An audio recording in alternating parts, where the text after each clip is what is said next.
Good morning and welcome to another edition of To The Point, the first one of the week. It is Monday, March 23rd, 2020. Thank you those of you joining us on the GBN Television Facebook page, the Grenada Broadcasting Network's YouTube channel, GBN Channel 7, 11 and 20, and of course the loyal listeners of Classic 105.5 and 105.9. We are going to take a very brief intermission and come back shortly. Stick and stay. This is To The Point. We'll be right back. We're trying to make final arrangements. We'll be right back.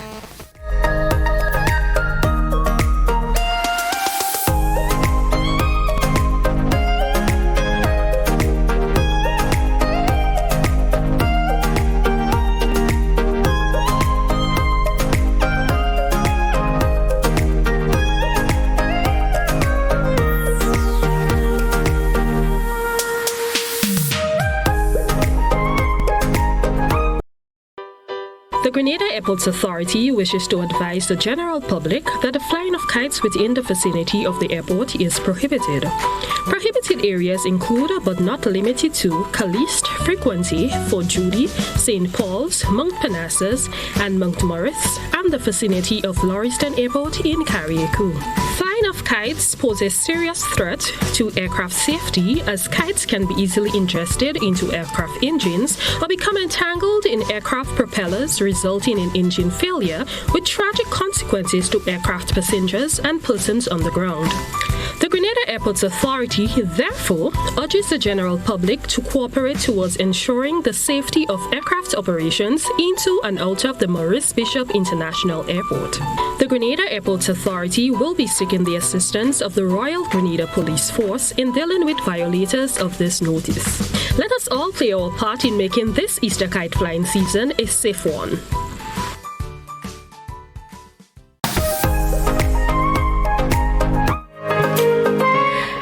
Okay, let's try this again. Good morning, everybody. We're just trying to make final arrangements to ensure that we can further facilitate questions, queries, concerns on coronavirus, COVID-19. As stated earlier in the program, yesterday, government announced Grenada's first confirmed case of the COVID-19, and we are expecting Acting Chief Medical Officer in the Ministry of Health, Dr. Francis Martin, in studio.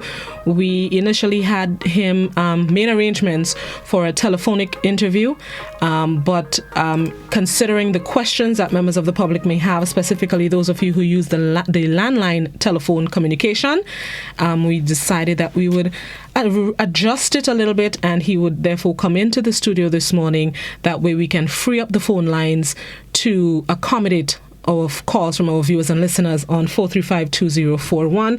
He is making his way into the studio.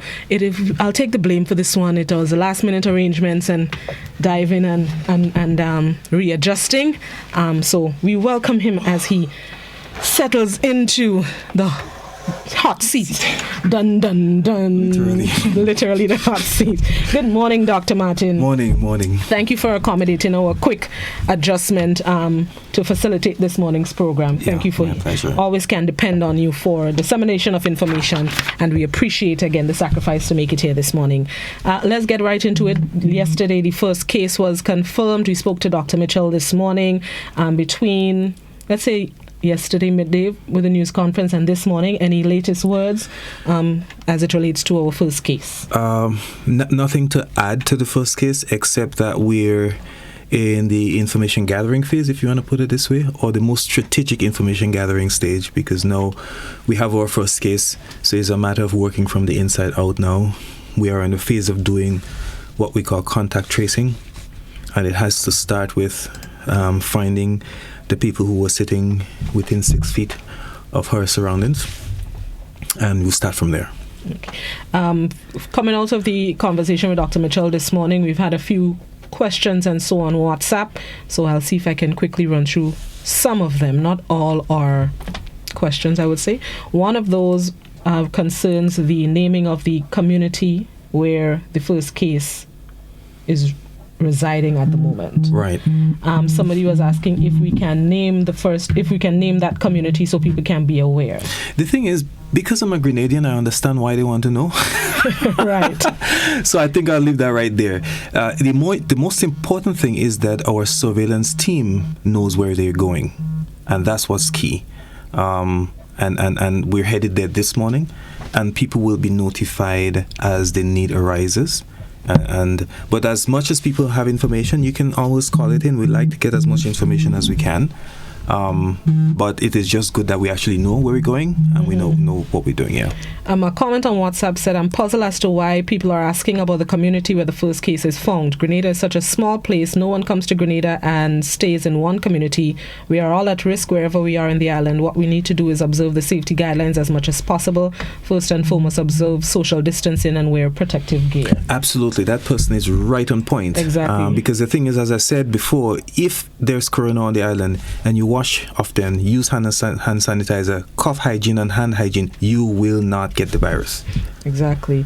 Let me double check. The ministry is doing some things that are wonderful, which I agree. I think we've taken a because that's the phase that is the phase that brings countries to their knees. Community transmission. Every Grenadian should now learn that word and learn what they need to do to stop community transmission. The mantra for every Grenadian now should be, let us stop community transmission. And you stop that by social distancing, washing your hands, making sure you use hand sanitizer, covering your mouth if you cough and cold, and so on and that sort of thing. And as a matter of fact, that is the biggest challenge we have right now. There still are Grenadians who are congregating. There still are people who are having happy hours and funerals. And I do not understand why. It baffles me that in the face of what's going on around the world and in Europe, that people are of such that they see no problems with congregating like this. How can we in the event that there is a state of emergency that is called, then of course you can enforce those things. But it's a challenge. It's a challenge for any government to enforce that. But we still have to try. We're working closely with our police officers and law enforcement agencies to see how best we can do this. But really and truly, it really depends on the consciousness of our nations or citizens. One of the concerns, public transportation. Yesterday, the Grand Anse Bus Association announced temporary withdrawal of their services, and just this morning a caller made the observation that buses are still cramming passengers into their bus. Again, it's the conscious decision of everyone, and to remind people that if you're coughing and you get out in the public, that's irresponsible. If you're washing your hands often, if you're ensuring that you cough in your elbows or you stay at home if you have a flu, if the bus drivers and the conductors and everyone do their part, it decreases the risk. Yes, being in high density areas and high density activity simply means lots of people crammed into a small place. It's a real high risk. But even in the case where buses are unavoidable, if people follow the rules, if you follow the rules of what you need to do, even if unfortunately you have to be in a bus, you can still decrease your risk significantly. If people who cough do not get on a bus, people who are sneezing do not get on a bus, and if you have to go on the bus, make sure that you have your hand sanitizer, wash your hands very often, and be careful. You still, could be relatively safe if you continue to do what you have to do, because unfortunately we really cannot avoid this situation that we see with the buses. I wish that we can have bigger buses where people can stay further away from each other, but this is you have to think the lesser of the two evils. Somebody's asking if a passenger is coughing or sneezing on a bus, does the driver have the right to ask them to leave? Drop off from the bus. Of course, he can ask them to drop off from the bus. Just checking. The passengers can ask them to leave too? Yeah, of course. As a matter of fact, I said it a joke with the other day. You're waiting on the bus stand and you hear somebody coughing. You have to ask them, where are you going? Exactly, to make sure you don't. You're not getting on the bus that I am getting on. I agree. In relation to the closure of MBIA, we moved it forward a little bit from midnight tonight to midnight last night. I understand there were scores of people at the airport ready to leave. What's the status of people who are trying to leave? Can they? And the BA flight, from the first advisory, they spoke of the BA flight for Wednesday. Is that still happening? Yes, the flight is still happening, and I don't mind people are leaving, especially high-risk people. Let them leave. I'm okay with that. But what's important to us is that they're not bringing anybody to our shows. They're coming empty. So planes can still leave the island? No, not the airport is closed down, but for specific pre-approved or medical flights, these things are happening still. But for commercial and private flights, it's closed. So BA is coming to leave with passengers, or they bring in medical supplies? To leave with passengers. Okay, all right. Because there are people asking about the status of that flight. So what about the people who were hoping to leave the island? Those who are hoping to leave, not on the BA or not on BA or Virgin, not on those. Not on BA or Virgin, maybe. Well, as we say, who in, stay in. And who out, stay out. Well, so be it then, I guess, as much. You've been advising over the past few weeks to continue eating the bright-colored foods and other measures to fight against COVID. Somebody's asking specifically, elders and what did they say? Agers, middle agers and elders how can they strengthen their lungs as the virus spread? Anything specifically these people can do? When it comes to the lungs, strengthening the lungs is pretty highly specific, but it has to do with breathing good normal air. Try not to be in an environment that poses stress on your lungs. So you're looking at air quality and your buildings and what's around you and so on. But I won't worry too much about the lungs. It mostly is the immune system you have to be concerned about.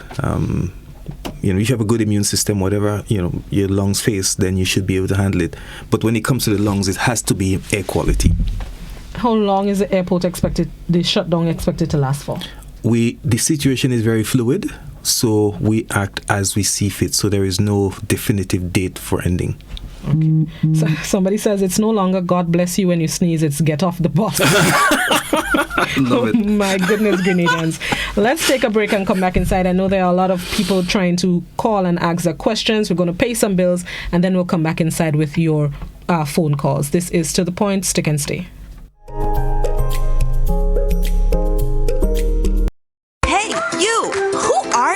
Are you bold, vibrant, full of color and life, with energy waiting to just burst out? That youthful vibe? Or are you a classic? You love the old school, but you still know how to keep it relevant. Kinda like a retro mix. Nah? Hey, maybe you're just refined. A fine, classy, chic piece of refined elegance. No matter who you are, Sissons has that outside color to match that inside feeling. Visit any of our retail or distribution outlets and ask for our tropical modern color collection. Sissons, good looks that last. Feel good tax. Remember, if you have flu symptoms, do the right thing and stay at home to avoid giving it to others. Remember, you can be infectious up to a week after developing symptoms, so rest up and take it easy.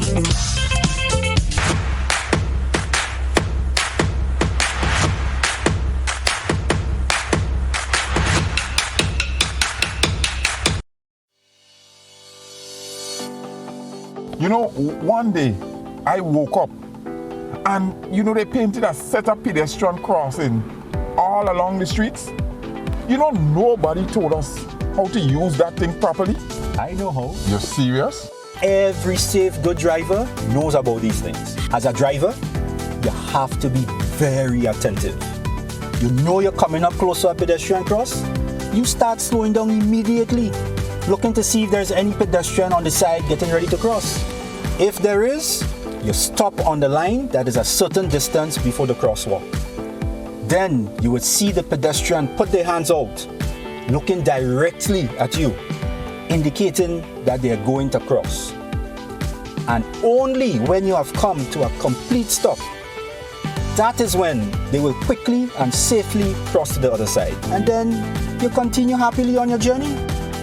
Stop, look, hand out, eye contact, wait for pedestrian to cross. Then you happily continue on your journey.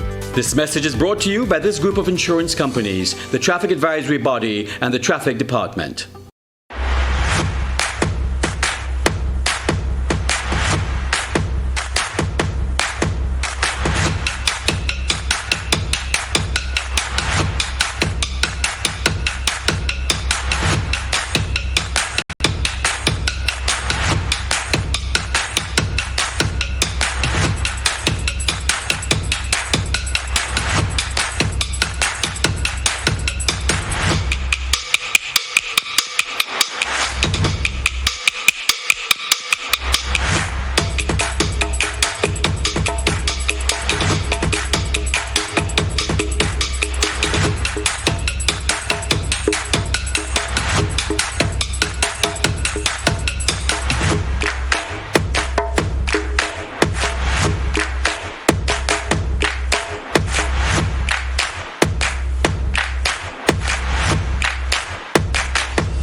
Welcome back to the Point. We're speaking with Acting Chief Medical Officer in the Ministry of Health, Dr. Francis Martin.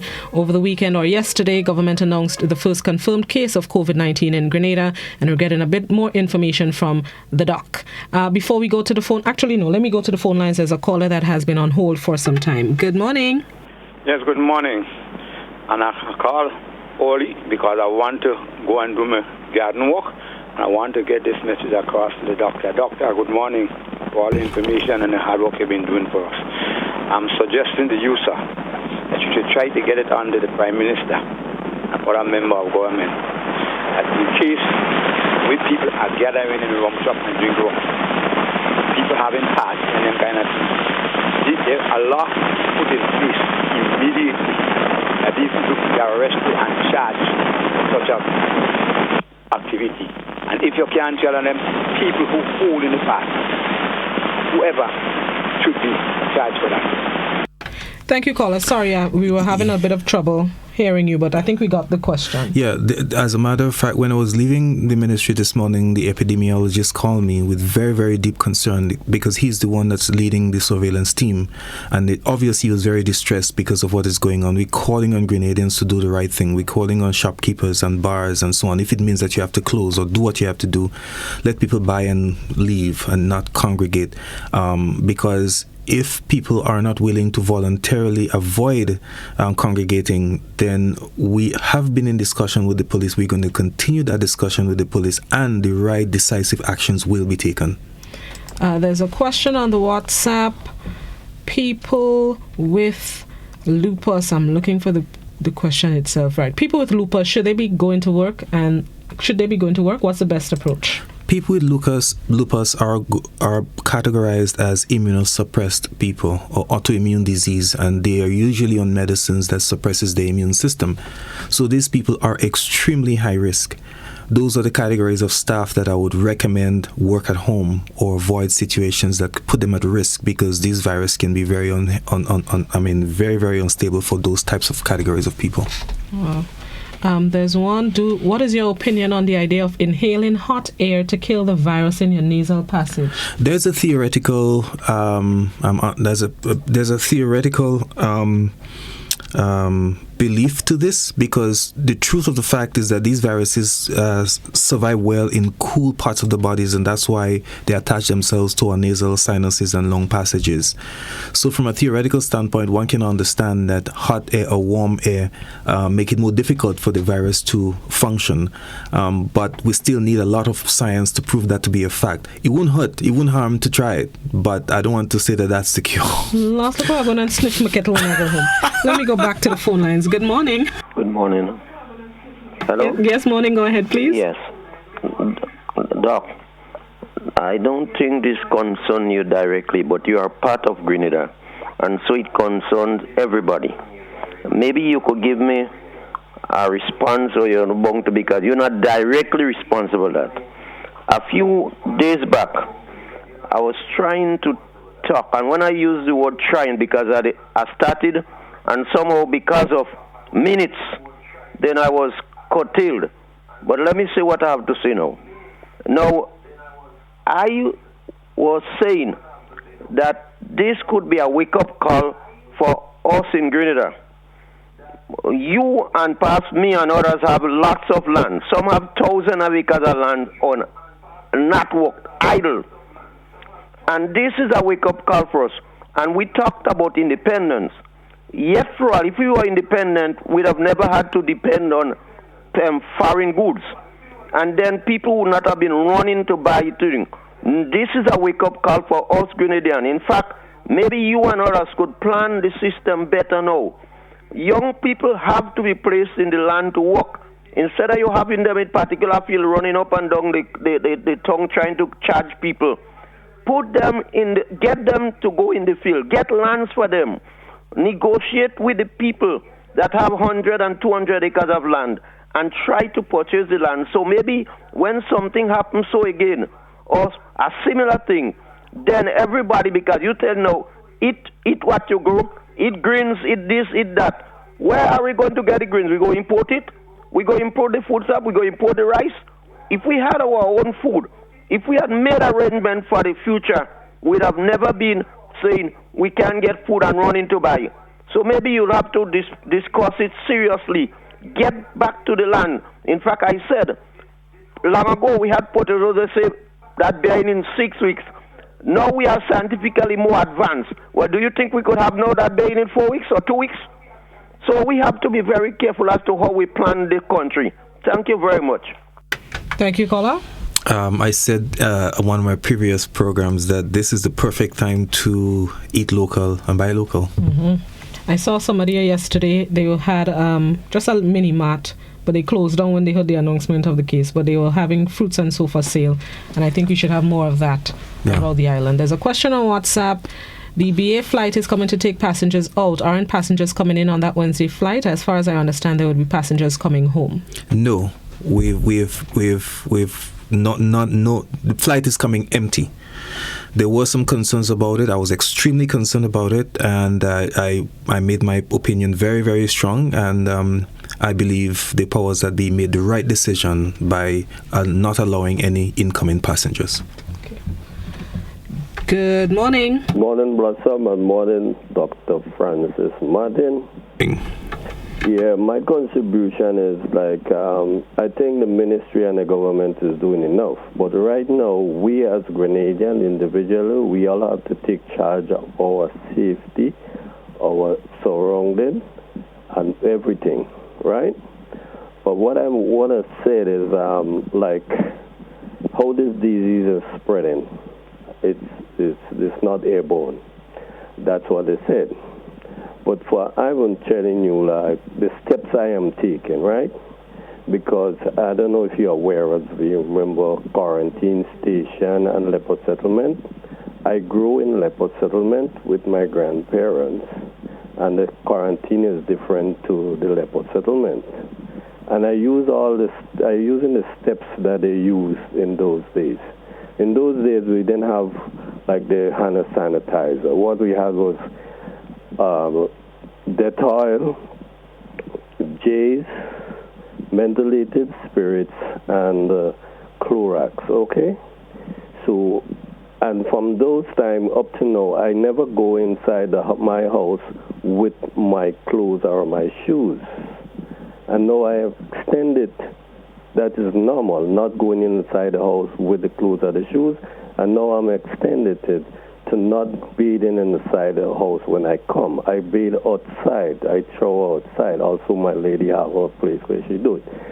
And then when my grandparents, when they come from attending to the patients, because she was a nurse and my grandfather was a stroke, they washes their hand and they leave the clothes. They don't come over to our quarters with that clothes.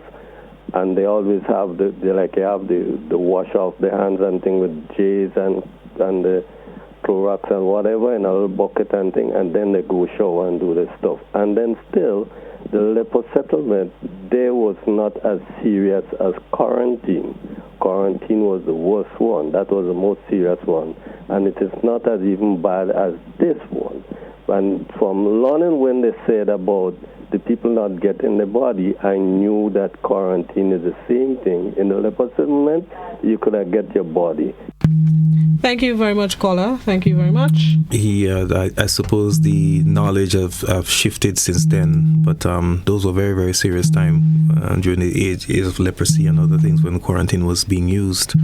Yeah, but this one is a little bit different because of the transmissibility of this particular virus. Raise up the phone a little bit vibrating. There's a question on the Facebook that asks, good morning, I heard that there are more than one case in Grenada. Can you please verify? I'm so scared.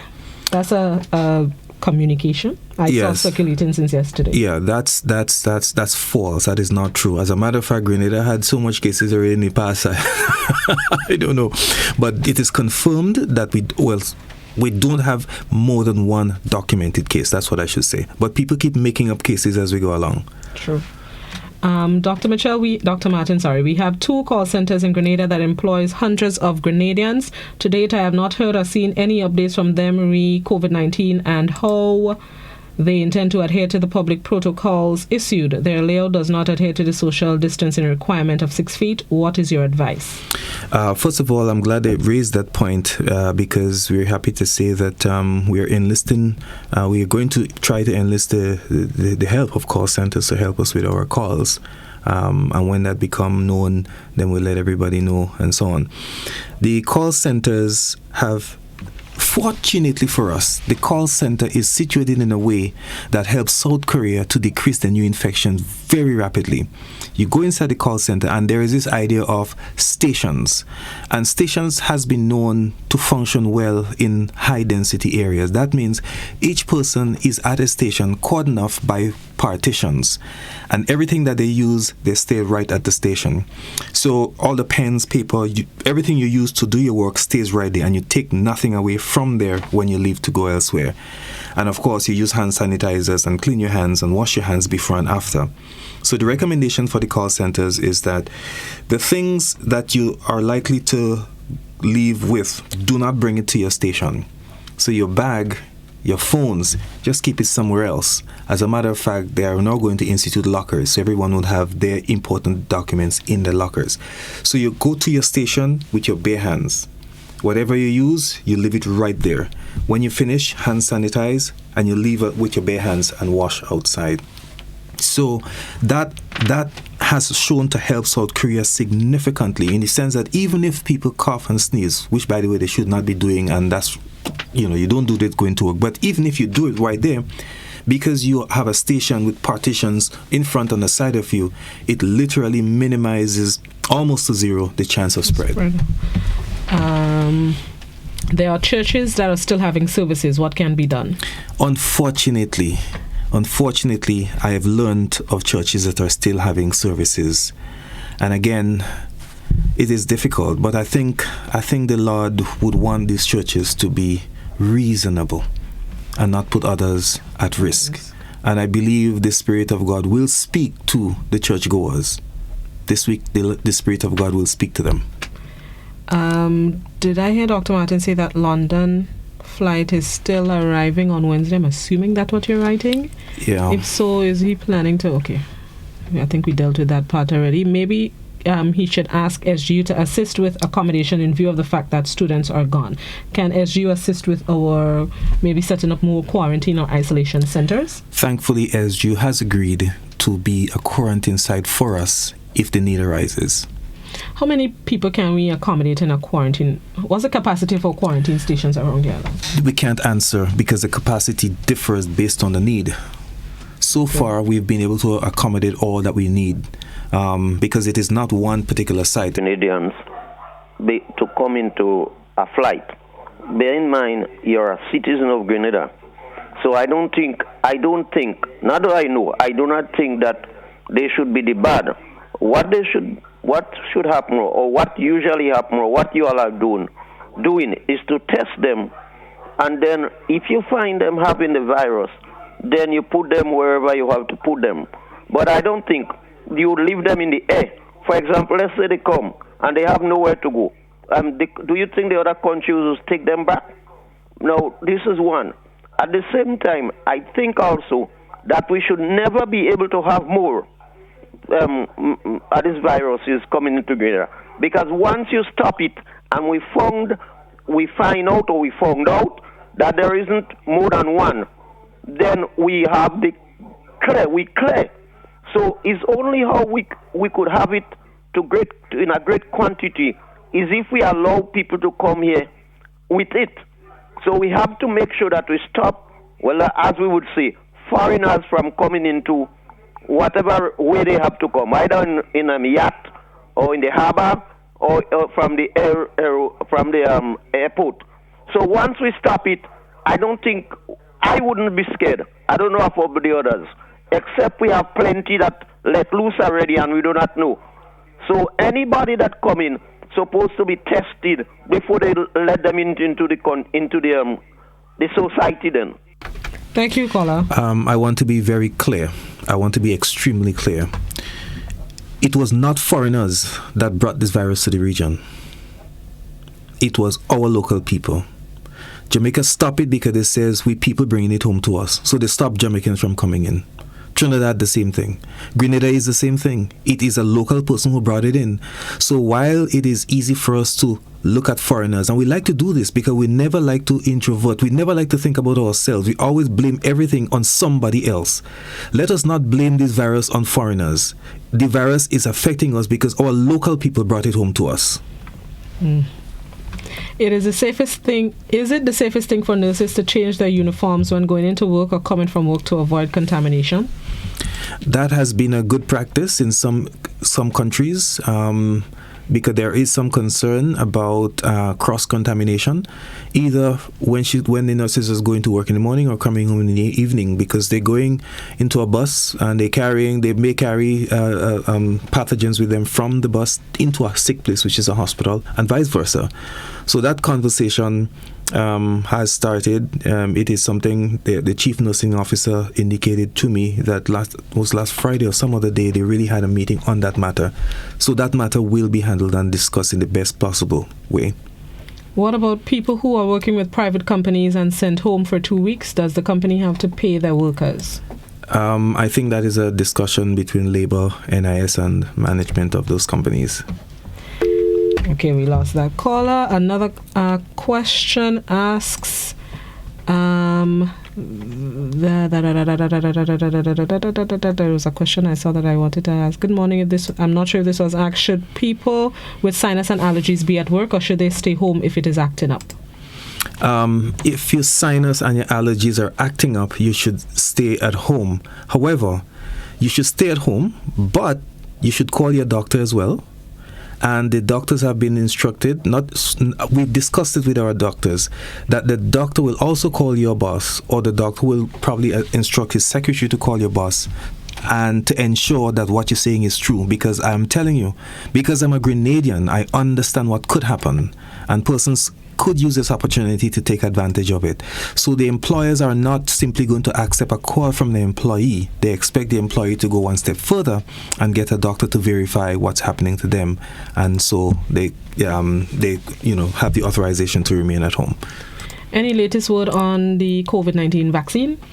No latest words, except that they are working feverishly at it. But the way we have seen public health emergencies around the world, I am not holding my breath for a vaccine anytime soon.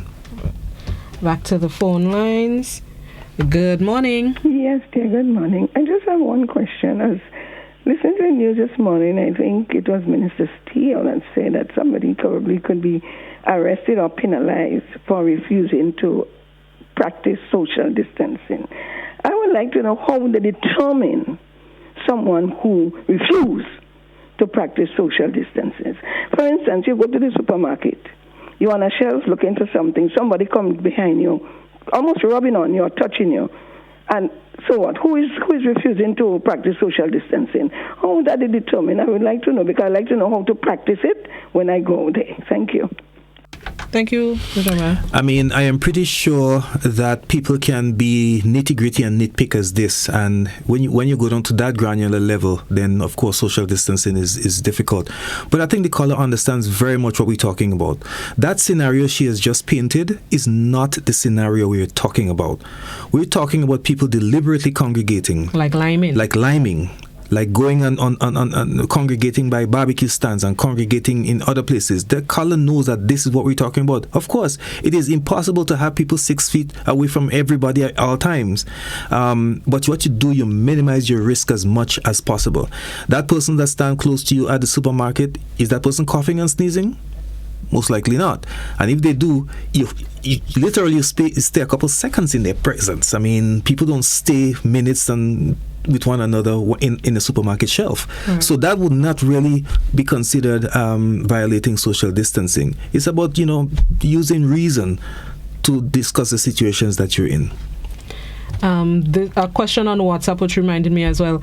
I was told that anyone that has the virus should not use aspirin, Advil because of steroid. I heard that paracetamol is best. Is this true? That is fake news. That has not been validated. We saw that.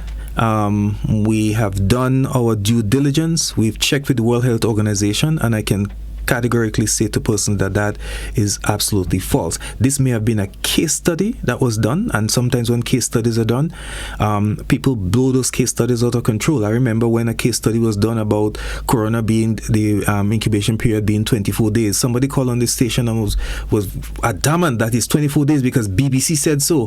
That person didn't even take a chance to look into it to see that it was a case study, and the discussion in the article was whether that person was reinfected. And that because you get the cold once and you get reinfected with the cold. So that is the thing, our citizens need to read a little deeper to understand and not just jump to conclusion when they see something that sounds scandalous. I was told, I wish to commend Dr. Martin for his hard work and always being ready to talk to the public. His work is not going unnoticed. What can church and community leaders do to help reduce fear but encourage people to adhere to the public protocols and stop unnecessary traveling? Churches and leaders of the churches, what they can first do is educate themselves on what is the accurate information and data. We are open and willing to speak with all churches and the leadership regarding either Northern Italy or South Korea. I don't remember which one. It was a church organization that had the first outbreak. And we must remember that. Churches is a very, very easy place for outbreak to take place. And we really expect our churchgoers and our Christian community to pay heed, because I think the Lord is going to hold them responsible if they do the irresponsible thing and cause an outbreak. But I think the onus is also on us as well, because even if the pastor says there's church, if nobody goes to church, then there is no church. Pastors are very persuasive people. You can't say pastors say come to church and we run into church and then complaining after.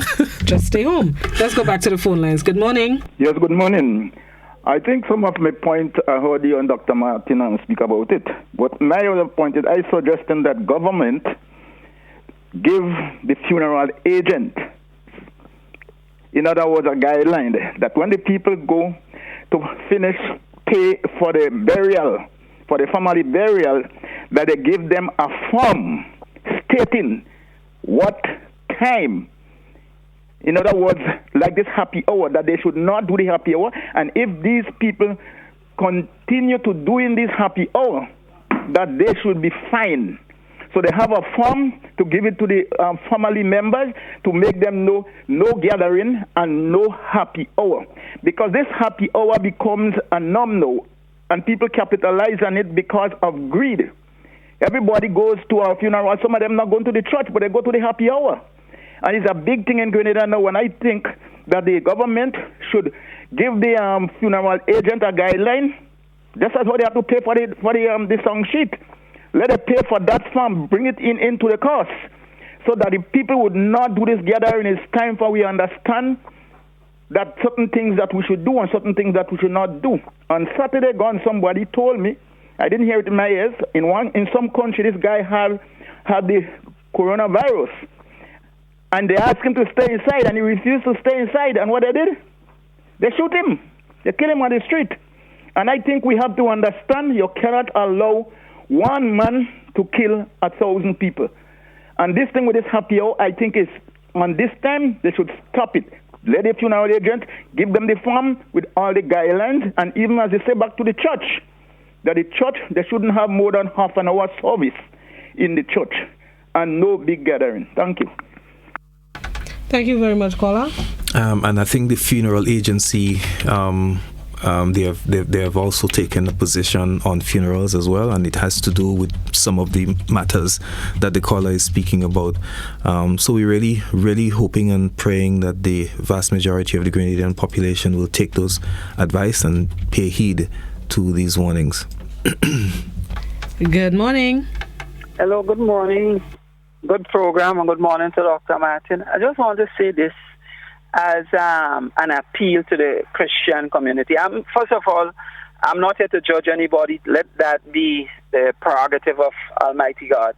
I think when the instructions were given that we should not, create social distancing, etc., folks who claim to be Christian have to be honest. The Bible says, be wise as serpent, harmless as dove. For example, I can be infected and I do not know. Then why should I go to church and spread it and expose the people I claim I love so much to do that? Jesus prayed, most of his prayers were outside of the synagogue than in the synagogue. And I'm saying this because people are still defiant. I don't know what point they are trying to prove.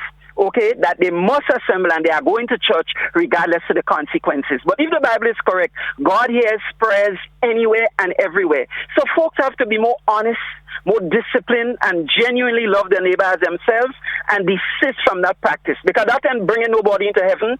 Nothing more than the blood of Jesus are bringing us into heaven. And folks have to stop that hypocrisy. Thanks very much. Thank you, caller.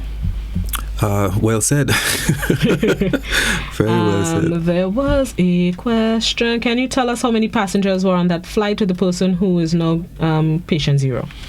I do not recall the number of persons on that flight, but what I can say is we have in our possession the flight manifesto, and we're going through it and following the rules of epidemiology to determine who was at risk on that flight, and the appropriate contact is being made to those persons. So we have all the immigration forms, contact numbers, and also the flight manifesto.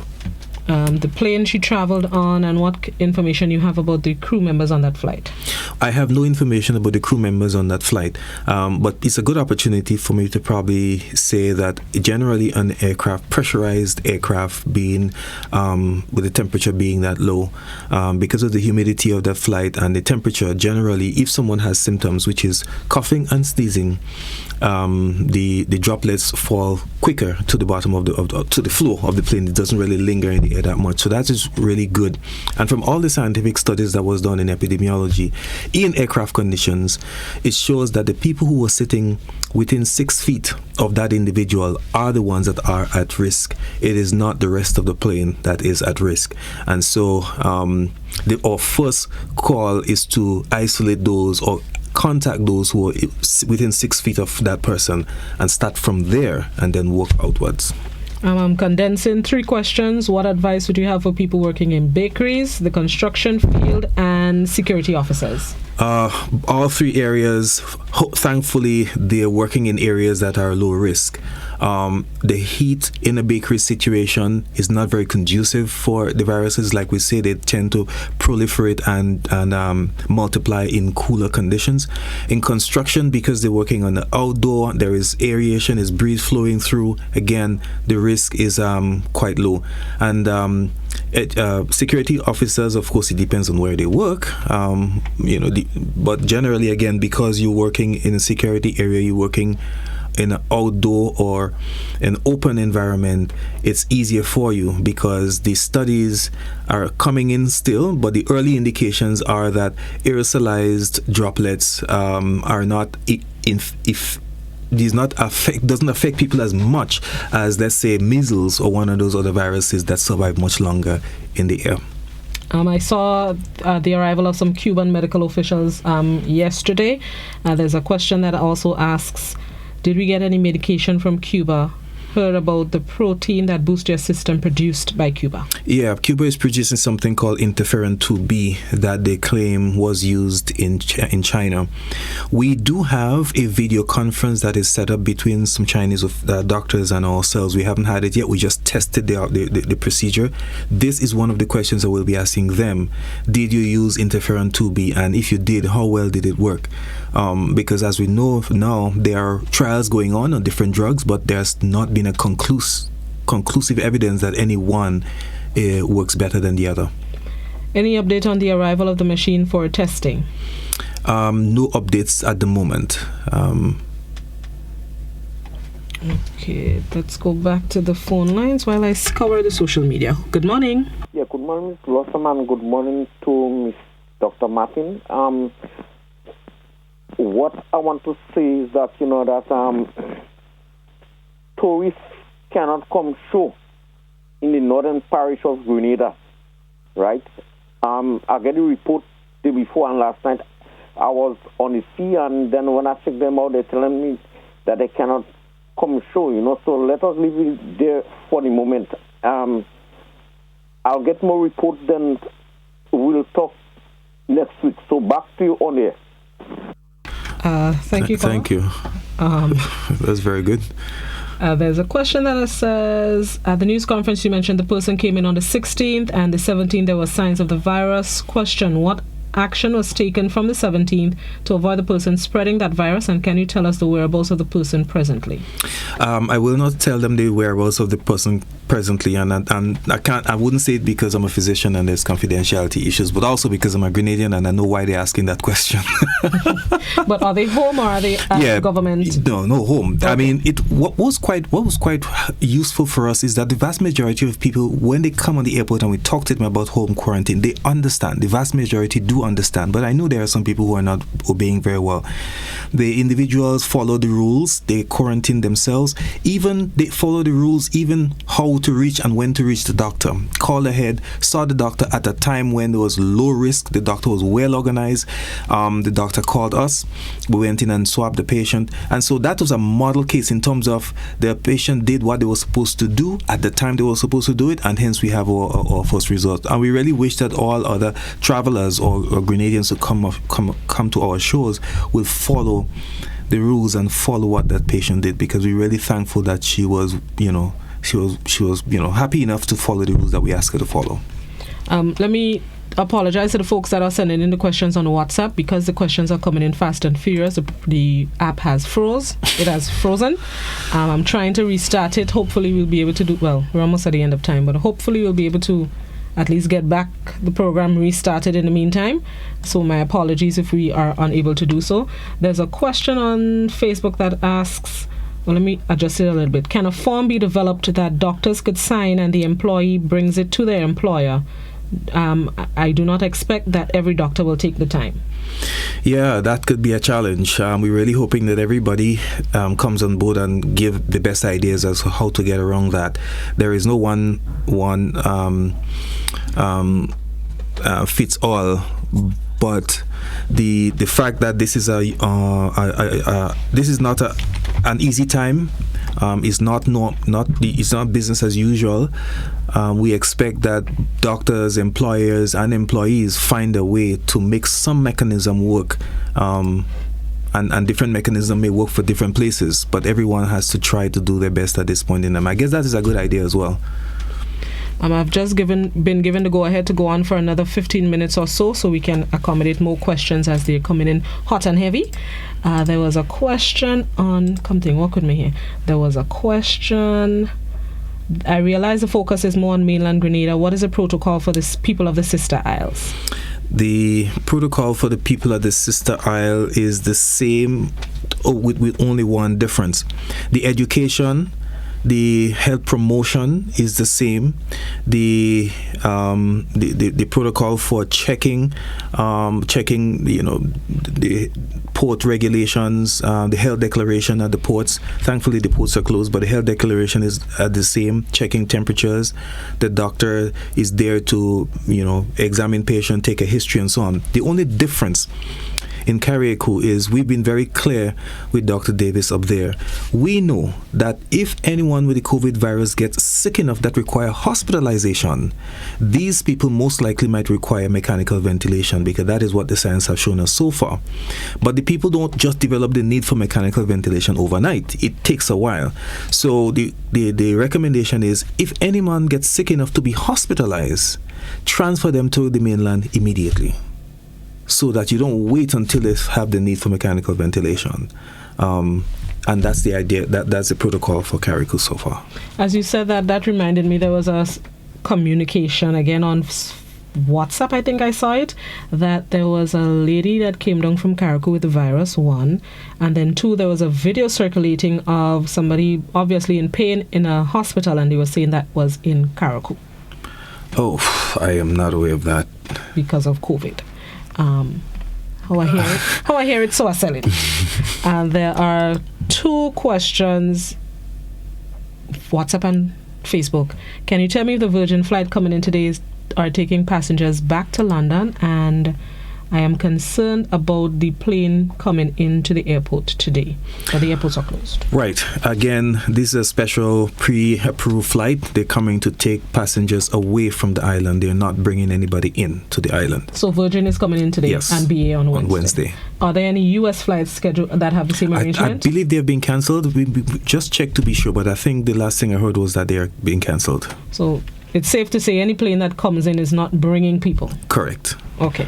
Except medical people and that kind of thing. All right. Yeah. Let me go to the phone lines. Good morning. Good morning, Blossom. Good morning, Dr. Francis. Morning. The person came in with that virus. Why didn't they nip it in the bud? Couldn't they have quarantined that person when they got better, send them home? Thank you, caller. I'm not sure exactly what the person is referring to, because we do have a facility for quarantining. As of this point, we've quarantined 24 persons if they fit the criteria when they come in. I think she's referring to the patient 0 and Right. why, when she came into the airport, she wasn't put into quarantine. Well, how would you identify someone like that? There's 300 people on a flight. I think she's thinking they came in sick. Oh, okay. No, that's not the case. I mean, if someone is obviously unwell at the point at which they enter the airport, they would not be quarantined. They'll be isolated because they're unwell, isolated and checked for the virus. And she didn't show symptoms until the day after she landed, yes? Well, as far as the we are aware, yes. Okay, let me go back to the phone lines. Good morning. Good morning, Blossom. Blossom, good morning. Morning. Yeah, what I want to find out is, what's about the cooking gas? Stuff in this small cylinder, the scarce up in St. Patrick's, We don't have. Thank you, caller. I understand they've been selling out like hot bread and butter. But the cooking gas? Cooking gas. Why is that so? Panic. I assume it's panic buying. I understand there are people ordering 2 and 3 bottles of gas at the same time. Okay. And so on and so forth. Caller, is not just in St. Patrick. There are places in St. George that have the same issue. St. Andrew, I've heard a complaint from. I've heard it from St. John as well. The scarcity of cooking gas. Lots of people are panic purchasing 2 and 3 bottles of gas at the same time. I understand there are companies who say they have ordered, and there are others who say they have backed up orders. So if you make the order today for gas, you might get it maybe in the next week or so because of backed up orders. So it's, yes, things coconious. Back to the phone lines. Good morning. Good morning, Blossom, and good morning to the doctor. I want to appreciate him for his hard work. I have one concern. It's a comment I want to make in regards to the students who are outside of Grenada. And I was wondering how come SU and the government, well, SU first of all, allow planes to come and take their students out, and we have not made any arrangements to bring in our students who are outside, and it's a financial burden out there.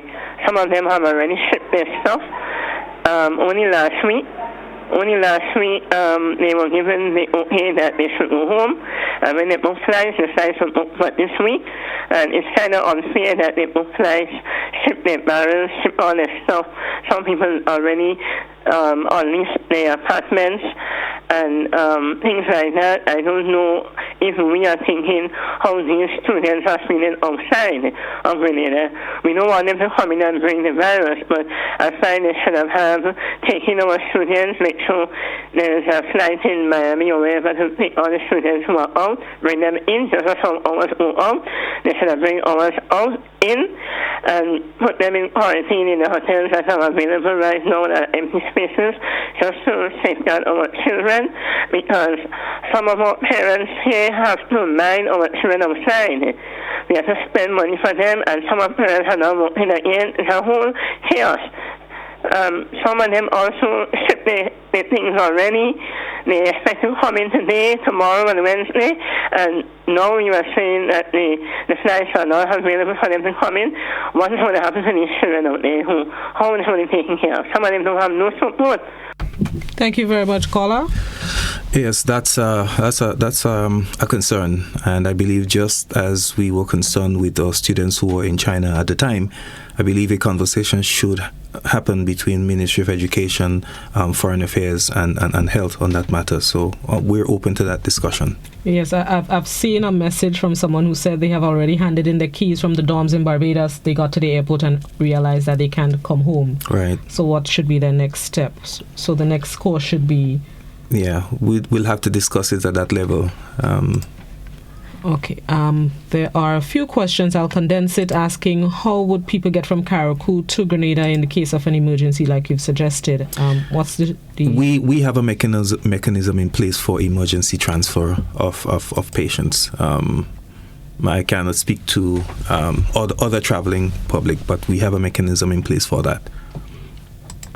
Someone is saying or suggesting that Grenada implements a state of emergency to deal with a lone case and in an effort to shut down the borders and contain the virus. Yes, having a case of emergency is on the cards of every government and every country. And I'm pretty sure that the government will be advised to do so depending on how we see things are going. So far, we've managed our response. We've managed our national response. And so far, we are managing our index case.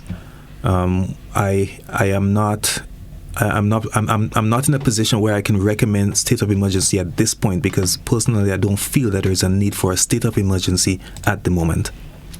Let me go back to the phone lines. Good morning. Yes, Pastor. I just have one other question. As I listen to Dr. Martin, who that hard worker was, I just want to ask, now we heard on the news that there have been no new cases in China.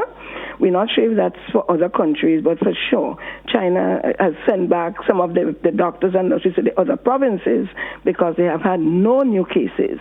So to me, this thing is been abated. Now, in our case, if this virus is abated and we have no concern that, we should just let go and it's everything, how would you treat the social distancing when we prove that there is no more concern for the virus? Would we still maintain that forever, or would it be stopped?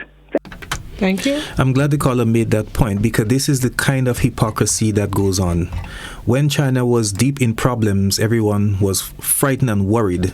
And now that China has less cases, now we all of a sudden we believe that the cases are less and the situation is less. The caller must remember this, and I want people to remember this. The situation outside of China is much worse now than it has ever been.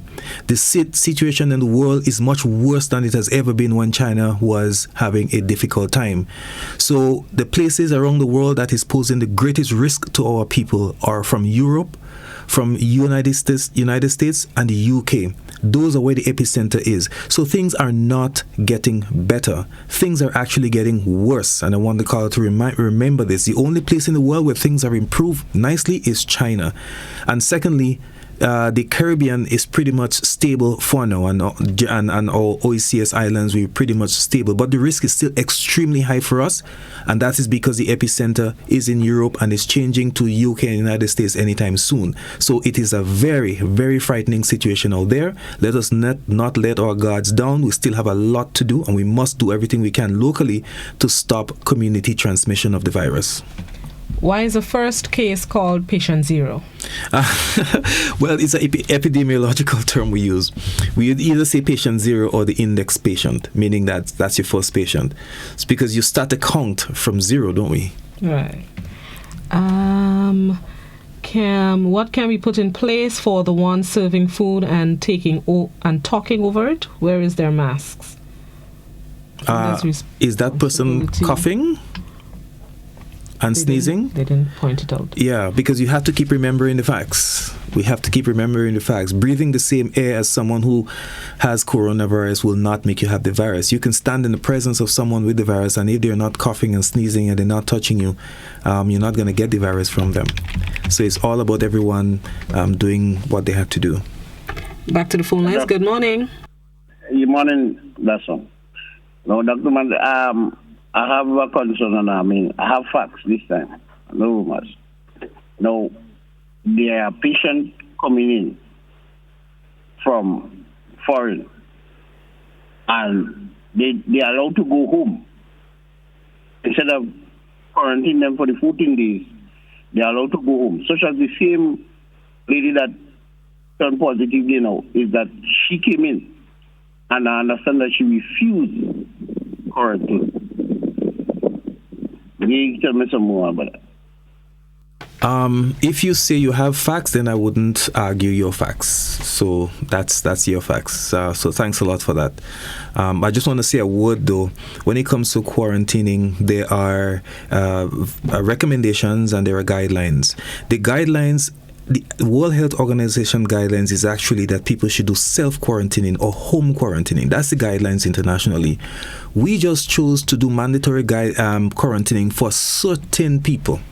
The vast majority, we recommend self or home quarantining, but once we follow our guidelines, there are some people who will fall into certain categories and we put them into mandatory quarantining. Have we had any reports of possible food shortages? I have had no reports of food shortages, and I don't even think I will ever get those reports in any event. But as I've said before, it's a great opportunity to have eat local and buy local. I didn't recognize, even up to now, I'm still reaping corn and beans from my backyard. And then bring one. Let me go back by the phone lines. Good morning. Good morning, Sister Blossom. How are you? Morning, Miss Jacob. I'm good. Yes, I want to ask the doctor a question. Go ahead. Hand sanitizer. Well, I'm a senior citizen and I don't have to buy no hand sanitizer. So I make my own sanitizer. I put methylated spirit, I put Dettol, and I put a little bit of coconut oil in it. What do you think about that, doctor, for my hand sanitizer? I think this is a wonderful idea to have. Just make sure that the alcohol is more than 60%, or you can use methylated spirit, and that's a great idea. Let me go back by the phone lines. Good morning. Hello, good morning. Dr. Martin, good morning. I want to suggest that there be more public relations, or let me just put it, PR being done in the community. It would be nice if someone can do a recording of the whole event or the coronavirus thing, and let vehicles go out into the community. Let us stand there for a few minutes and broadcast so that more people would hear, because not many people listen to them. I think in our case, or in this case, with the coronavirus, that there should be people going out doing the same thing like they have done in asking for funds. That's a wonderful idea, and in fact we have done that and will continue to do it. So I think probably the caller can give me a call after the program so I can know which community he's talking about, so that we can send the loudspeaker out there. But I've had reports of persons calling in and say they heard the recordings going around in their surroundings. So that's a great idea. Thank you. Ms. Jacobs' question reminded me of people's experimenting with trying to make their own hand sanitizers. What advice can you give? Maybe to make our own, or if they are local. I know there are local companies making. Right. The most important thing about a hand sanitizer is the alcohol content. Whatever you use, just ensure that the alcohol content is more than 60 or 70%, if you ask me. What is important, though, to mention, my concern is not about the people experimenting with hand sanitizer. My concern is about people experimenting with cleaning agents. And that's really where the crux of the matter is. Things that have ammonia in them and chlorine in them. You really try and don't mix stuff because you don't know how these chemicals are going to react with one another. It's better to use each chemical by itself rather than trying to mix. When I was working in the ER, I had very, very unpleasant experiences of housewives who was cleaning a bathroom and then collapsed in the bathroom because of the fumes from the agents that they're using. So that is what worries me most. There was something else that I wanted to clarify. but we are just about ready to wrap up. Doc, any final words you can share with us? We are in the stage now of stopping community transmission, and I want everyone to be on board to stop community transmission. We have to be your brother's keeper, villagers and community members. If you see people in your community behaving in an irresponsible way, you can take it as your responsibility as well to encourage them to do the right thing. And in some instances, we may not be able to respond to all the reports, but call us and let us know what is happening. My final words is that this is the time to eat your bright colored foods, your green, yellow, pink, orange, mauve, your pop-up, grapefruit, cabbages, your ground provision, your carrots. This is the time to eat those foods because that's the way to protect your immune system from succumbing to the virus. If you add this together with cleaning your hands, cleaning your hands, using hand sanitizer, covering your face, avoid social gatherings, I believe we could reach a stage where Grenada can and will be able to say we have stopped community transmission. The hotlines, have people been using the hotline? Oh my goodness, they're over the limit. It's a lot of calls coming in on the hotlines, and some people indicating that they can't get through to the hotlines. The reason they can't get through is because it's just too many calls, and once someone is on a call, you wouldn't get through. And this is the reason why we want to enlist the help of some other agencies to help us with the hotlines. But are they legitimate calls, or people... Oh, a lot of calls that are not legitimate.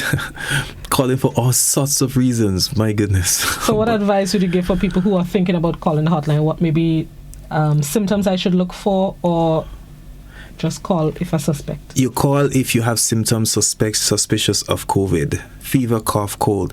You call if you have evidence that someone has a travel history and may have symptoms of the COVID. This is what you call for. You don't call just to see if the phone is working. There are people doing that? Yes, they call and say, I just called to see if the phone working. Oh, Lord. And is it just one line, or you have different...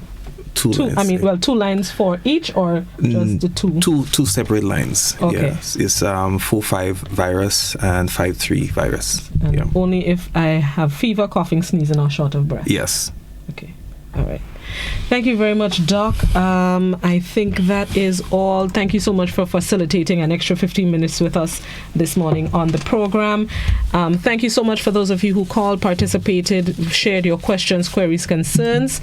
We would continue, of course, the discussion on COVID-19. Classic is definitely your information center, Stick and Stay Classic, and the GBN.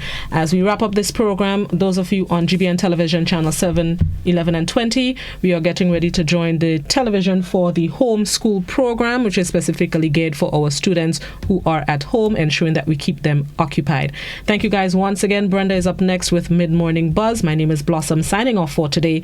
I'll be back with you tomorrow, God willing. Until then, stay safe, continue to practice proper sneeze and cough etiquette, wash our hands, social distancing, anything we need to do to protect ourselves and our loved ones. Have a COVID-free Monday, and let one remain one. Have a good one.